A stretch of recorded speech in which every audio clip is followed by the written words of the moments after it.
2 weeks, 27 people confirmed dead, dozens missing, nearly 15,000 homes, businesses, and structures destroyed, and the LA wildfires are still burning. As thousands of firefighters battle the historic blazes, volunteers on the ground are providing relief.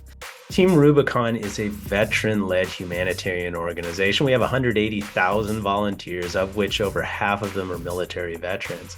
And the skills they bring are skills that they learned from the first day of boot camp. They're a graduate of courses that help them with decision making, process adherence, safety, leadership. All of these things are incredibly important in these disasters. It's a bit like a combat zone, if you will, in that there's oftentimes an absence of resources.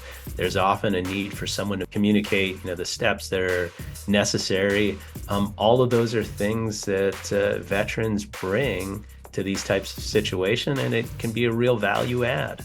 The team's main mission right now is picking up logistical tasks to help alleviate the burden on frontline workers. Things like points of distribution for water or for ice in areas where the electricity was turned off. Moving debris when able, as in these communities that might not have been impacted by fires, but there's an absence because they're firefighters on the front line.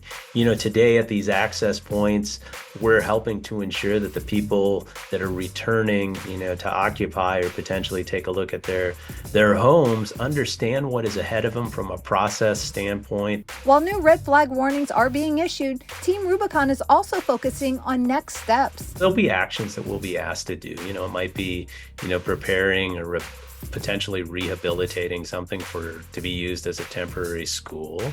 It might be, something as like logistics or managing, moving materials from one area to another.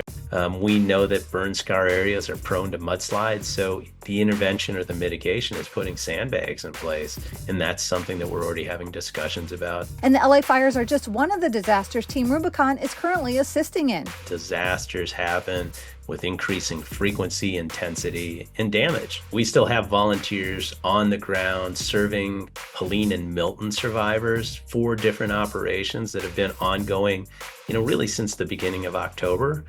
We have our volunteers in Lahaina, Maui, after those terrible Maui fires, which happened about 18 months ago now, helping with smoke remediation. And in Los Angeles, we will have volunteers helping for the days, weeks, months, and years to come, because there is a lot of work ahead. Most people want to help victims, but our good intentions may backfire. Things that seem like a really great act of compassion, like donating clothes you're not using in your closet, can become a problem because now somebody has to sort through them, somebody has to figure out who needs it and get them there. And real alternatives are donating cash, because then you can match up the need with the material very quickly. Registering with organizations to either donate or volunteer. You can do that at teamrubiconusa.org.